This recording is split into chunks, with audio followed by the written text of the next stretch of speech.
Bonsoir à tous, bienvenue. On va encore parler Covid ce soir et le thème qui retient notre attention, Covid-19, vaccin AstraZeneca sans crainte, une interrogation à laquelle nous essaierons de trouver des réponses là parce que cela anime le débat depuis quelques jours sur différentes chaînes de télé, radio à travers le monde entier. Notre invité, médecin commandant Malewe Kolou, il est professeur agrégé en immunologie à la faculté des sciences de la santé à l'université de Lomé. Bonsoir et bienvenue.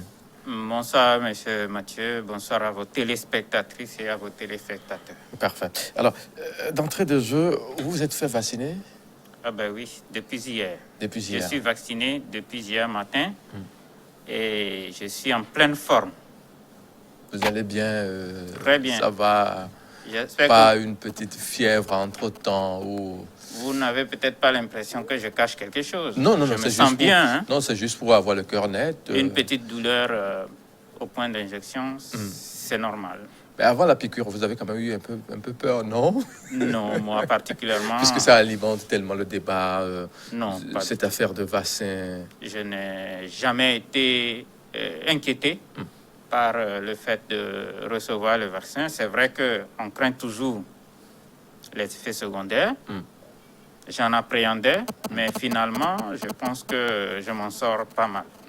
Aujourd'hui, sur le marché, ou bien dans cette lutte contre la COVID-19, on a plus de 5 vaccins disponibles sur le plateau. Et on sait qu'il y a le vaccin de BioNTech, Pfizer, on a Johnson & Johnson, on a Sputnik V, on a Sinovac.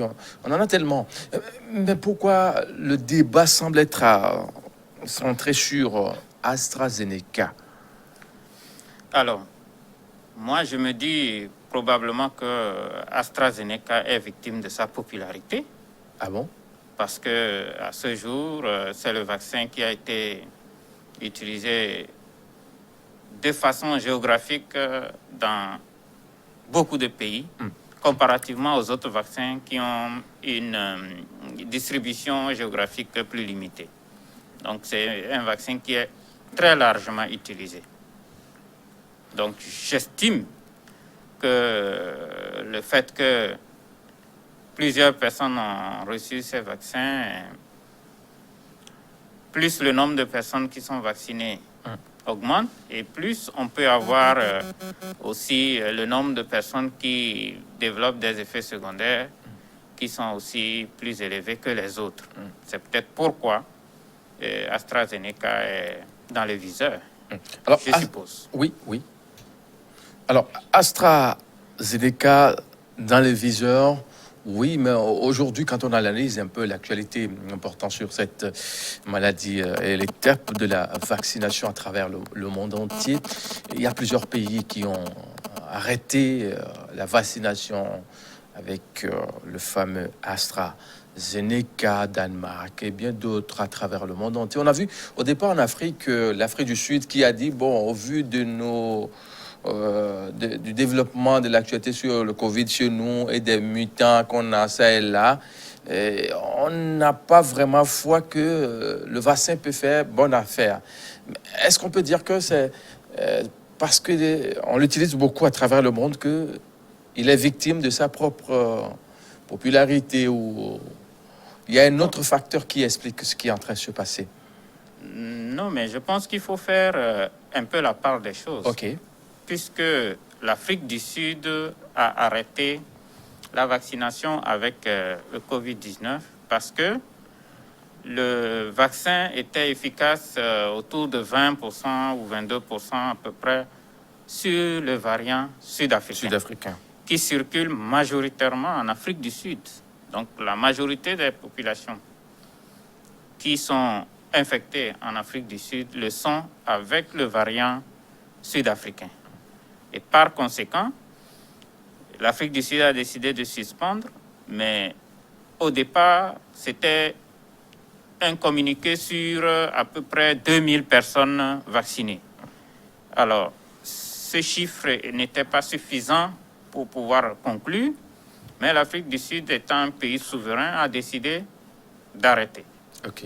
Donc, ce motif d'inefficacité sur le variant sud-africain ne peut pas être utilisé par d'autres pays comme le Togo, où le variant sud-africain n'a pour l'instant pas été détecté parmi nos souches. Au-delà, aujourd'hui, la nouvelle polémique est tout autre. Ce n'est pas sur les variants que le problème se pose, c'est une affaire de thrombose, c'est-à-dire que les sangs des gens se coagulent dans leurs veines, dans leurs organes, à la suite de la vaccination. Alors, et l'Autriche, qui a été le pays qui a annoncé en fait ce problème avec 2 cas, un décès d'une infirmière et une autre qui a fait aussi la même chose, une coagulation excessive du sang, mais qui s'en sort quand même avec le traitement, a indiqué donc le lot de vaccins incriminés. C'est-à-dire que lorsqu'on fabrique les vaccins, il y a, quand on commence un processus de production, à la sortie, on a une certaine quantité de vaccins qui portent le même lot, qui ont suivi le même processus de fabrication. On leur donne donc le même numéro de lot. Le numéro de lot qui est incriminé par l'Autriche dans ce cas est différent des lots que nous avons reçus au Togo. OK. Et par conséquent, nous ne devrions pas être concernés. Ce n'est pas exclu d'être vigilant. Et parfois, il y en a qui sont excessivement vigilants. C'est le cas, par exemple, des pays européens qui ont suspendu la vaccination. Suspendu la vaccination pour le lot incriminé par l'Autriche, mais aussi pour les autres lots. Mais jusqu'à présent, on n'a pas encore un lien de causalité direct établi, prouvé, entre les effets indésirables annoncés, c'est-à-dire l'excès de coagulation du sang, et le vaccin. Parce que l'excès de coagulation du sang, c'est une maladie, en tout cas une condition qui existait avant le vaccin. Et ce n'est pas parce qu'une personne qui a le risque de développer une hypercoagulation sanguine a reçu le vaccin que ce risque n'existe plus. Donc, il faut établir un lien de causalité. Et cela passe par ce qu'on appelle une étude d'imputabilité que les autorités concernées au niveau autrichien sont en train de faire en ce moment. On devra attendre d'avoir leurs résultats, mais ça attire notre attention, nous aussi, pour que les personnes qui sont vaccinées chez nous, nous soyons vigilants aussi à rechercher éventuellement, à informer les populations si on a des signes, des effets secondaires qui attirent vers l'hypercoagulation du sang, qu'on puisse réagir rapidement pour prendre en charge les patients et surtout aussi pour remonter l'information pour que finalement on sache si oui ou non il y a lien de causalité. Alors, c'est ce que je peux dire à ce stade. Alors, vous avez eu à mentionner il y a un instant dans votre développement que le lot qu'avait l'Autriche est bien différent des doses enfin, qu'on a au Togo, par exemple. C'est-à-dire qu'on a différents types de vaccins d'AstraZeneca. Alors,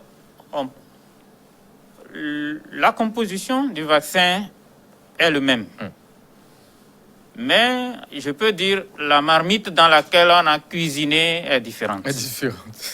Et donc, ça peut dépendre aussi peut-être du cuisinier au moment où introduit donc, les différents ingrédients, on peut avoir peut-être des défauts de fabrication, je ne peux pas l'affirmer. Si jamais c'est avéré que ce lot particulier qui a été exclu pose problème, on va remonter la filière pour voir ce qui s'est passé. Est-ce qu'il y a eu un problème de conservation ou bien c'est au cours de la production qu'il y a eu une erreur quelque part, on ira aviser. Sinon, c'est la même constitution que le AstraZeneca produit, mais les sites de production sont aussi variés.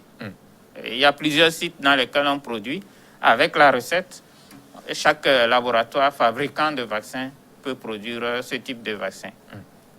Donc, il peut arriver qu'il y ait une différence liée peut-être à une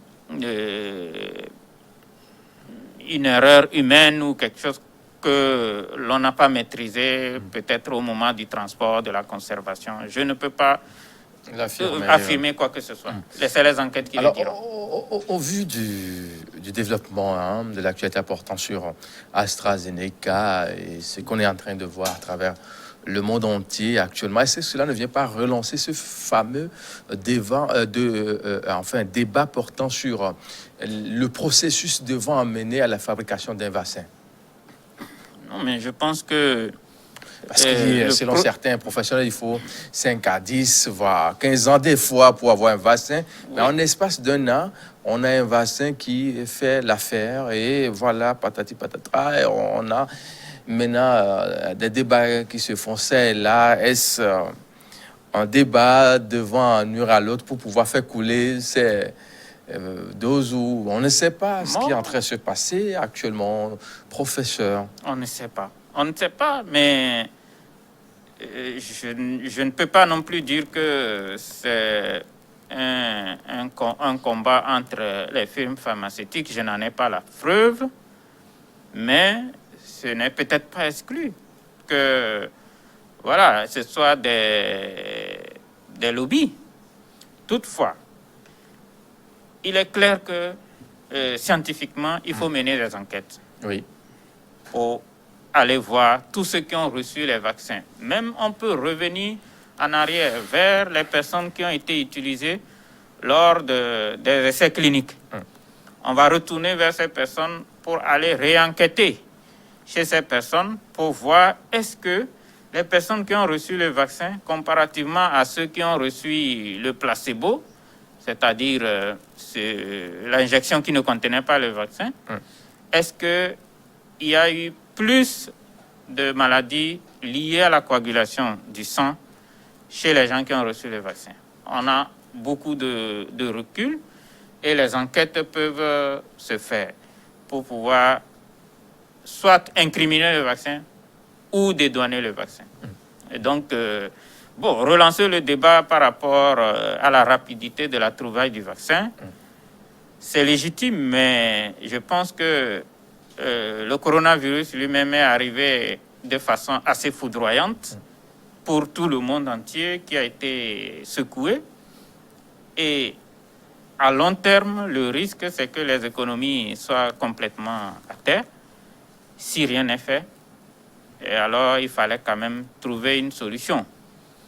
Et les solutions, on peut les parfaire aussi avec le temps. Souvenez-vous de l'affaire Mediator. À l'époque, les gens, ils ont pris le médicament Mediator sans se soucier de quoi que ce soit. Mais c'est suite à la pharmacovigilance où on surveille les effets des médicaments. Tous les effets qu'on observe, on remonte et on finit par établir le lien de cause à effet entre un effet secondaire et puis le médicament. Donc, pour l'instant, nous pensons que l'effet bénéfique du vaccin, comparativement au risque que ce vaccin peut procurer ou peut engendrer, même si cette affaire de coagulation était avérée, moi je suis certain que le bénéfice sera toujours au-dessus du risque. Alors, le bénéfice ira toujours au-dessus du risque. Vous venez de le dire. Mais pourquoi cette fixation sur AstraZeneca quand on sait que dans la foulée, on a plusieurs vaccins? Bon, comme je le disais tantôt, je pense que c'est peut-être parce que il a été utilisé à grande échelle. AstraZeneca a été utilisé à grande échelle. Vous savez que à ce stade, c'est le vaccin de AstraZeneca qui est positionné par l'initiative COVAX, qui concerne 145 pays dans le monde.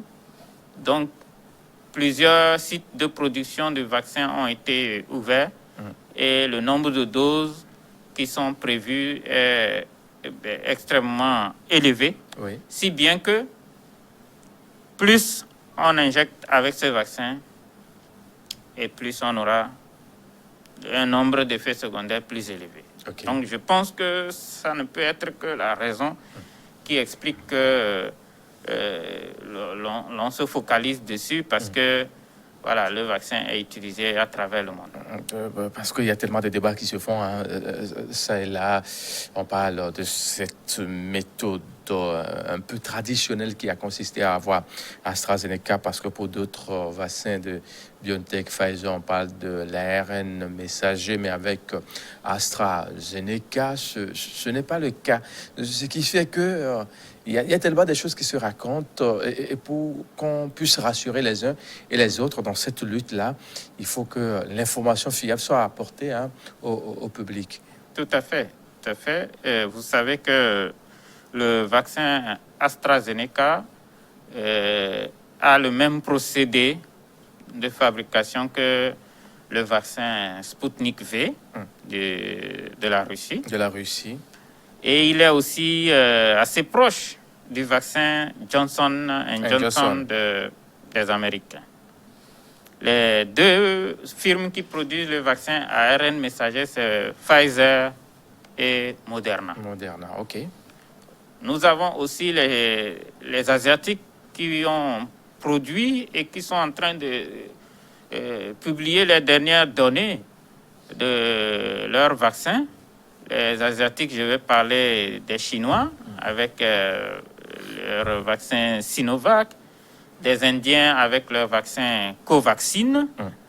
Et ces deux vaccins, ce sont des vaccins dits inactivés. C'est-à-dire que c'est le virus lui-même. On n'est pas allé chercher un autre virus pour faire une cuisine. On n'est pas allé chercher un ARN messager quelconque de laboratoire. Ils ont pris le virus, ils l'ont tué. Et c'est le virus qui est injecté comme vaccin.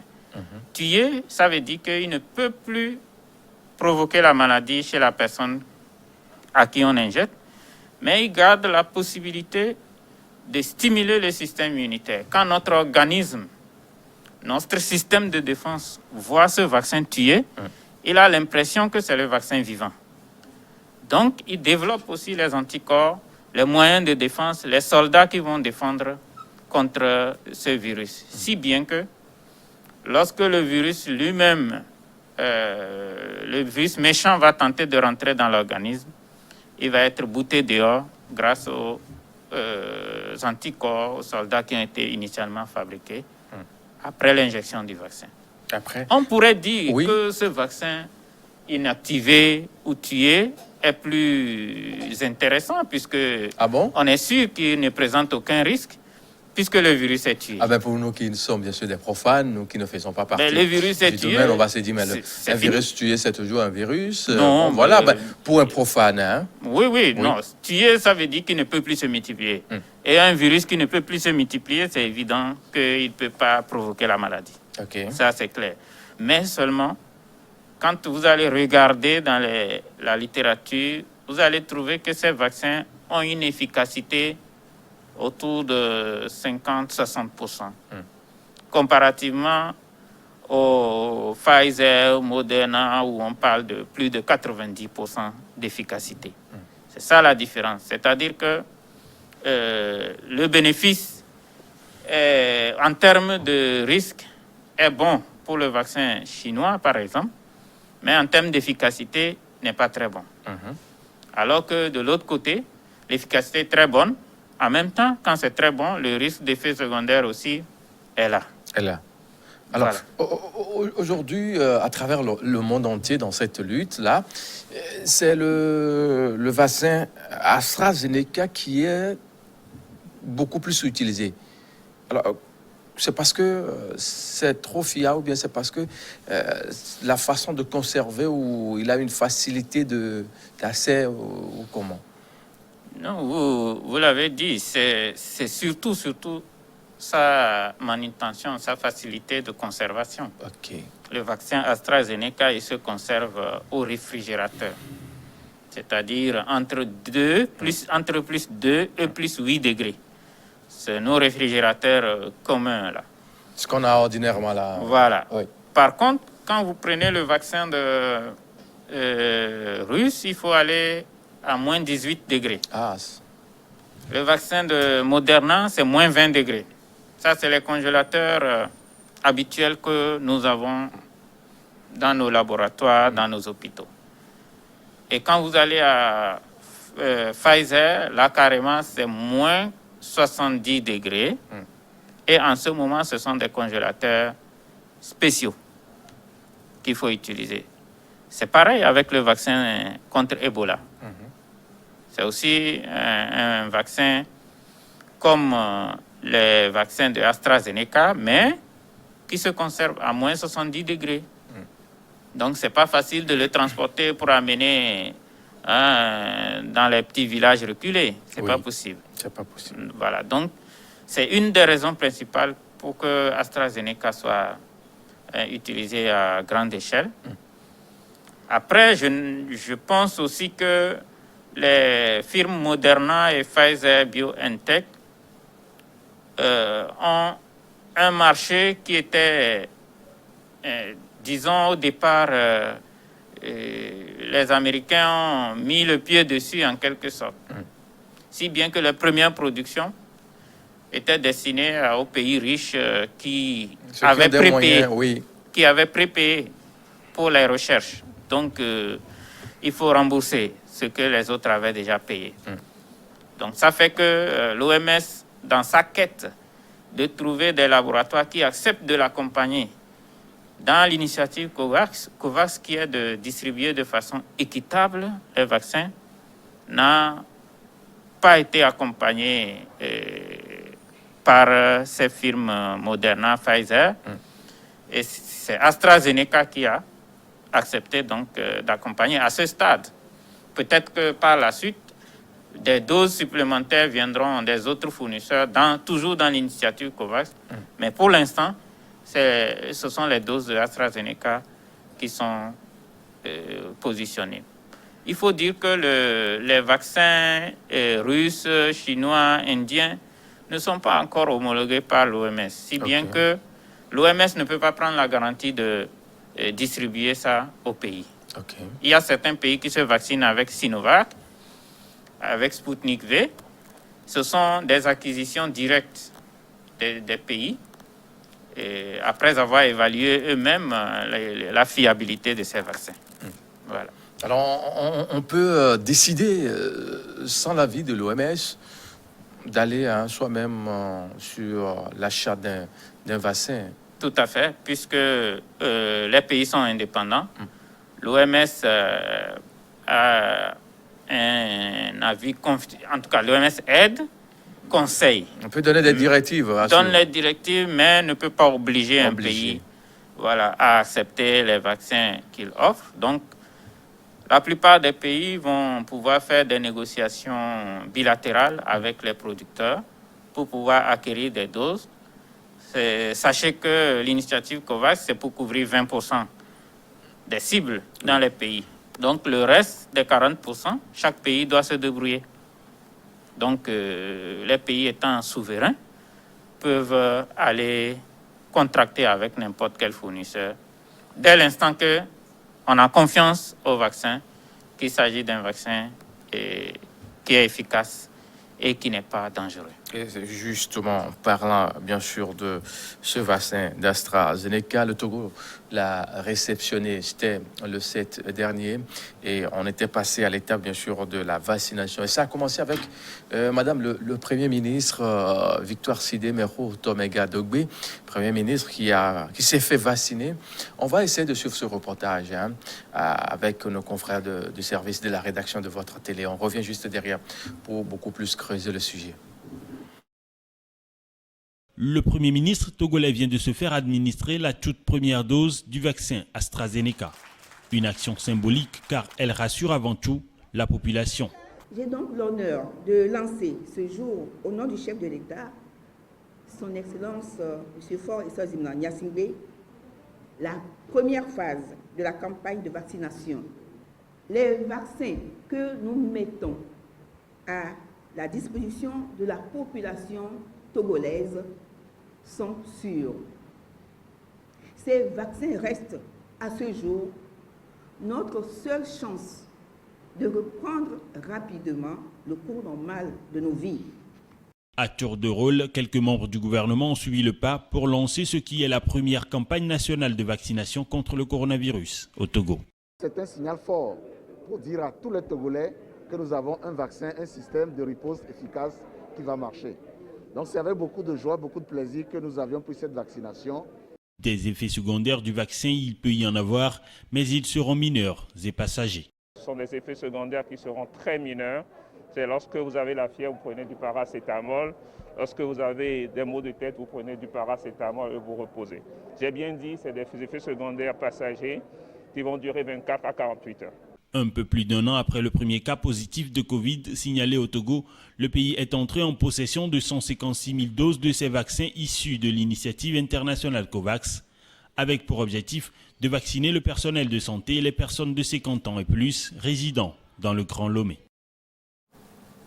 Et pour votre information, le Togo avait détecté son premier cas, c'est-à-dire le cas index, c'était le 6 mars 2020. Le 7 mars 2021, on a réceptionné les premières doses, c'est-à-dire 156 000 doses de vaccin d'AstraZeneca. On a vu juste après une journée la dame, la chef du gouvernement, Victoire Sidé-Mero, qui s'est fait vacciner, Victoire Sidé-Mero Tomega Dogbe, qui s'est fait vacciner. On a vu d'autres ministres. Moi, ce qui m'a beaucoup plu dans cette lutte-là, on a vu Madame la Première ministre qui s'est fait vacciner. Et dans la foulée, il y a d'autres ministres aussi, mais il y avait le ministre, le général Yark Dameram, parce que c'est lui le patron de la protection civile. Notre protection en dépend. Et quand si ça va pas vraiment, c'est à lui qu'on va poser des questions. Vous êtes fait vacciner, monsieur. Qu'est-ce qu'il en est concrètement? Comme ça, nous aussi, on peut aller dans la même direction. Tout à fait, tout à fait. Je pense que avec toutes les polémiques qui étaient sur la toile, il était quand même important que les plus hautes autorités puissent donner l'exemple, ce qui a été fait par son excellente Madame le Premier ministre, qui s'est fait vacciner en premier. Donc c'est, comme l'a dit le ministre de l'Enseignement supérieur, c'est un signal fort pour que les autres personnes qui étaient là et qui sont quand même la cible de cette vaccination puissent aussi rentrer dans le jeu. Et dans la foulée, le lendemain, hier et aujourd'hui, le personnel de santé est totalement vacciné, sauf contre-indication. Et à la vaccination, si quelqu'un est malade en ce moment, on décale la vaccination, il pourra se vacciner plus tard, mais la plupart ont été vaccinés. Et les effets secondaires, on l'a dit, et ces effets secondaires existent. Il ne faut pas se voiler la face, il faut le dire, puisque nous sommes appelés à recenser ces effets secondaires. Vraiment, si quelqu'un a un effet qui est gênant, il faut remonter vers les structures sanitaires pour le signaler, pour que ça soit reporté sur les fiches et rapporté, pour qu'on puisse compiler. Et s'il y a des effets secondaires qui étaient inattendus, c'est-à-dire que le fabricant n'a pas signalé dans ces essais, on va faire une notification et le fabricant va prendre l'ensemble de ces effets-là qui viendront de partout dans les pays pour pouvoir éventuellement ajuster. C'est ce qu'on appelle la pharmacovigilance. C'est ça la phase 4 des essais cliniques. En fait, on a tout fait, on a mis le médicament sur le marché après la phase 3. Quand le médicament est sur le marché, on continue de surveiller. Comme je vous l'avais dit pour Mediator, c'est ce qui a permis de savoir que les gens faisaient des maladies cardiaques et en mouraient à cause du Mediator. Mais on espère qu'il n'y aura pas d'effets secondaires aussi graves. À part quelques fièvres et puis voilà, maux de tête. Voilà, puisque le vaccin, en soi, on ne va pas aller dans les détails techniques. C'est un virus qu'on a pris. Ce virus est non réplicatif. Ça veut dire qu'il n'a pas la capacité de se multiplier. Voilà. C'est tout simplement qu'il va délivrer le message pour que nous fabriquions les anticorps contre le coronavirus. Donc, il n'y a pas de crainte. À mon avis, on a besoin de recul pour le long terme.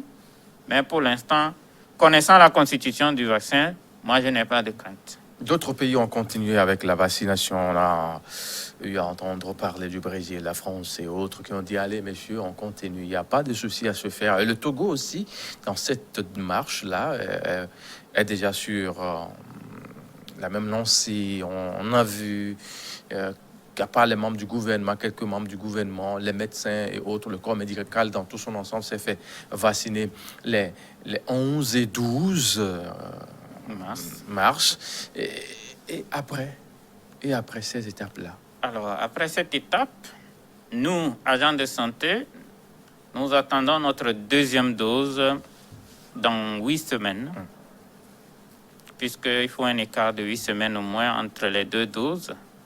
Ça concerne AstraZeneca. Mais, vous l'avez dit, nous avons reçu 156 000 doses. Les agents de santé compris, c'est environ 40 000. Donc, même si nous prenons nos deux doses, ça fera 80 000 doses. Il y a encore près de 80 000 doses qu'il va falloir utiliser. Et les prochaines cibles qui seront planifiées, ce sont les sujets de plus de 50 ans. 50 ans. Parce que l'âge est aussi une cause de comorbidité, de risque de faire des formes graves de la maladie. Après, les plus de 50 ans cette fois-ci, en tout cas, on va le faire dans le Grand Lomé parce que vu le nombre de doses qu'il y a et puis surtout le fait que la maladie, la flambée, à l'heure actuelle concerne beaucoup plus le Grand Lomé, on va agir sur le Grand Lomé. Pendant ce temps, on aura donc probablement très bientôt les prochaines doses qui vont arriver, puisque c'est progressivement qu'on va les recevoir, compte tenu des difficultés d'approvisionnement liées à la lenteur de la fabrication, parce qu'il faut prendre toutes les mesures, les précautions pour fabriquer dans de bonnes conditions. Donc, ça prend un certain temps. Donc, en attendant, on va vacciner les plus de 50 ans.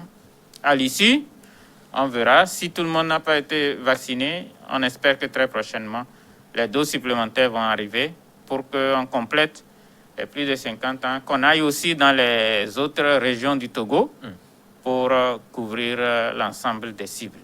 Alors, on a vu, vous vous êtes fait vacciner ce corps médical-là, donc il faut attendre les 12 semaines ou 8 semaines pratiquement avant de passer à la vaccination des personnes âgées de plus de 50 ans, ou comment est-ce que ça va être géré? Non, je pense que, vous savez, quand on a vacciné avec un vaccin, comme AstraZeneca par exemple, oui, il est conseillé que la deuxième dose soit faite aussi avec AstraZeneca. Il ne faut pas mélanger les vaccins. Moi qui ai pris AstraZeneca, c'est pas bien que la deuxième dose soit, par exemple, Sputnik V, par exemple. OK. Donc, ce qu'on va faire, on fera le bilan du nombre de personnes vaccinées à la première dose. Et comme on a 8 semaines On espère avant les 8 semaines, on recevra d'autres doses. Donc, on commencera par vacciner les personnes de plus de 50 ans. On n'attendra pas de faire la deuxième dose au personnel de santé. Et de toutes les façons, même s'il était question de réserver les doses pour le personnel déjà vacciné, il resterait encore d'autres doses pour commencer par vacciner les personnes de plus de 50 ans sans attendre de finir avec le personnel médical. OK. Donc, avant les 8 semaines, les autres cibles vont être enrôlées. Les autres cibles vont être enrôlées. Petit à petit, hein, on va vacciner au moins les 60% pour avoir l'immunité collective, tant attendu. C'est ça l'objectif. Et vous savez que COVAX, c'est 20%, je vous l'ai déjà dit ça. Oui, il reste 40%. L'État va encore faire l'effort de trouver les 40%. Et quand je vois encore des gens qui hésitent pendant que le vaccin est offert gratuitement, je me demande ce qu'ils veulent à la fin, parce que ces doses sont recherchées à travers le monde. Oui. Et si l'État a fait l'effort de nous les procurer, normalement, on devrait dire merci aux autorités du pays pour avoir pensé à déjà que ça soit gratuit et que les doses soient disponibles. Donc, encore une fois, je pense qu'il n'y a pas à hésiter. J'invite les personnes qui sont concernées à aller se faire vacciner. Parfait. La vaccination n'exempte pas le port de masque, le lavage des mains, la distanciation sociale et physique et autres. Nous allons devoir suivre un peu ce qu'a dit l'autre. Je vais parler bien sûr du coordonnateur de la cellule de riposte, de la gestion de la cellule de riposte de Covid-19 qui était face aux professionnels des médias. C'était le mercredi dernier pour faire le point de la situation, situer les uns les autres sur ce qui est en train d'être fait et comment doit être la suite de cette lutte-là dans tout son ensemble. On suit ce reportage et juste après, on revient pour le débat. 7 décès enregistrés cette semaine contre 4 la semaine dernière, avec 594 nouveaux cas de contamination. La courbe épidémiologique est en perpétuelle augmentation ces derniers jours, précisément dans le Grand Lomé, une situation qui interpelle les autorités sanitaires. Nous avons eu la semaine dernière 620 cas positifs. Cette semaine, il y a une légère baisse, nous sommes à 594, mais quand même, ça reste toujours haut, mais avec une légère baisse. Et comme nous l'avons dit souvent, plus le nombre de cas augmente, plus le nombre de cas positifs de personnes vulnérables augmente, plus on a des cas critiques, plus il y aura des décès. Ce qui a fait que cette semaine, nous avons 7 décès. Alors qu'habituellement, par semaine, on a 1, 2 ou 3 et parfois même 0. Mais cette fois-ci, nous avons 7 décès, contre 4 décès la semaine dernière. Toutefois, l'arrivée du vaccin étant une nouvelle plutôt bonne et une arme de riposte contre la pandémie, la coordination de la gestion de la riposte anti-Covid insiste sur le respect des mesures barrières, moyen de rupture de la chaîne de contamination. Nous lançons un appel en disant que le vaccin est arrivé. Nous saluons l'arrivée du vaccin qui va booster notre système de riposte. En même temps, nous demandons à toute la population de continuer par respecter les mesures barrières et les mesures restrictives. Pour cette première dose de vaccin réceptionnée, environ 45 000 à 50 000 doses sont destinées au personnel soignant sur toute l'étendue du territoire national pour une campagne de vaccination de 2 jours Après s'en suivra les personnes âgées de plus de 50 ans et vulnérables à la pandémie, notamment dans le Grand Lomé.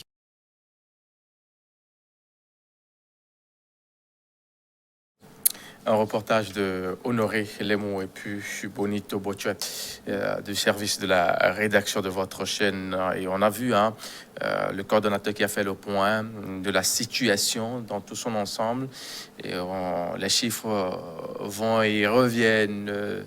Ça tourne autour de 500. On va attendre, voir cette semaine, fin de cette semaine-là, voir combien de personnes enfin, les cas contaminés qu'on a cette semaine, et puis les décès. Les décès qui augmentent au jour le jour, et cela s'explique par le fait qu'on a tellement de cas de contaminés, comme le dit le coordonnateur. Et l'autre point souligné dans ce reportage, c'est que le vaccin est là, il faut se vacciner, mais il faut continuer aussi par observer les mesures barrières qu'on observe depuis plus d'un an déjà, pratiquement à travers le monde entier. Oui, tout à fait. Il faut continuer par observer les mesures barrières pour deux raisons principales. La première, c'est que nous sommes vaccinés depuis hier, depuis aujourd'hui. Oui. Il faut attendre à peu près 2 semaines pour que le vaccin ne commence pas à faire son effet dans notre organisme. Donc, pendant ce temps, il faut observer les mesures barrières pour ne pas se contaminer. Mais au même moment, l'efficacité du vaccin est autour de 90%. Ça veut dire que 10 personnes sur 100 pourraient ne pas bien réagir au vaccin. Okay. En ce moment, il faut aussi que ces mesures barrières puissent permettre de les protéger.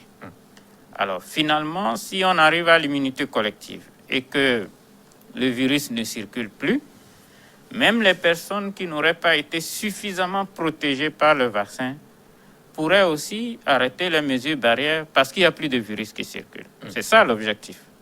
Donc diminuer la circulation du virus au point que le virus, on espère, puisse disparaître pour qu'on puisse reprendre une vie normale. Donc l'observation des mesures barrières reste de mise. Alors, il est dit que on pourrait être contaminé aussi malgré la vaccination, mais que si l'on était vacciné et qu'on est contaminé derrière, le risque de faire une forme grave de la maladie est aussi réduit. On n'en fera pas de forme grave. On peut avoir des symptômes légers et en guérir, sous l'effet toujours du vaccin. Donc le vaccin a tous ces avantages-là et c'est là où c'est important quand même de se vacciner. Voilà. Parfait. Médecin, commandant Malewe Kolou, on est presque à la fin de l'émission. On va conclure pour ce qui nous concerne ce jour. Vaccin de l'AstraZeneca, il faut être sans crainte. Oui, je dirais qu'il faut être sans crainte. Ça ne veut pas dire qu'il faut être négligent. Il faut être quand même vigilant vis-à-vis des informations qui circulent pour non seulement, si jamais c'était avéré, arriver aussi à détecter les cas qui pourraient survenir chez nous, mais surtout pour pouvoir permettre de protéger en fait mieux la population qui reçoit le vaccin, parce que il n'est pas exclu que l'on continue par avoir les décès naturels liés à d'autres causes. Il faut faire la part des choses. Ce n'est pas parce qu'une personne a été vaccinée par le vaccin AstraZeneca que si une autre raison de mourir arrivait, la personne ne va pas mourir. Donc il ne faut pas mettre tous les décès sur le compte du vaccin, même si la personne a été vaccinée. Donc nous devons être vigilants pour pouvoir notifier les différents effets secondaires qu'on peut observer et pouvoir faire la part des choses pour savoir quelle est la part du vaccin et qu'est-ce qui est le fait du hasard. Mais je voudrais rassurer que nous avons eu dans le monde à peu près une trentaine de cas de coagulation, d'hypercoagulation de sang sur plus de 5 millions de personnes qui ont reçu la dose de vaccin incriminée. Donc, bon, je pense qu'il n'y a pas à s'alarmer. On peut continuer par se vacciner tout en restant vigilant. Voilà. Merci bien. Médecin commandant Malewe Kolou, professeur agrégé en immunologie à la faculté des sciences de la santé à l'université de Lomé. Merci d'être passé. Bon week-end surtout. Merci à vous et merci à vos téléspectatrices et téléspectateurs. Bon week-end à vous aussi. Merci, parfait. Tout mon remerciement à toute cette équipe qui m'a aidé cette semaine à fabriquer, à vous donner l'essentiel de tout ce qui concerne Covid-19. Ils sont très, très nombreux à travailler d'arrache-pied dans les coulisses. Il y a Magloire, à Doku Gildas, Stéphane Kouonou, Rebecca Vessou, il y a Thomas Choyi, il y a Seignon, il y a Sylvain Adjigli et puis Carole Paleté qui soigne les images. Bien sûr, tous les jours que le bon Dieu fait. Prenez grand soin de vous, respectez les mesures barrières. On se retrouve le lundi pour un autre point de l'actualité portant sur la maladie à coronavirus. À vite.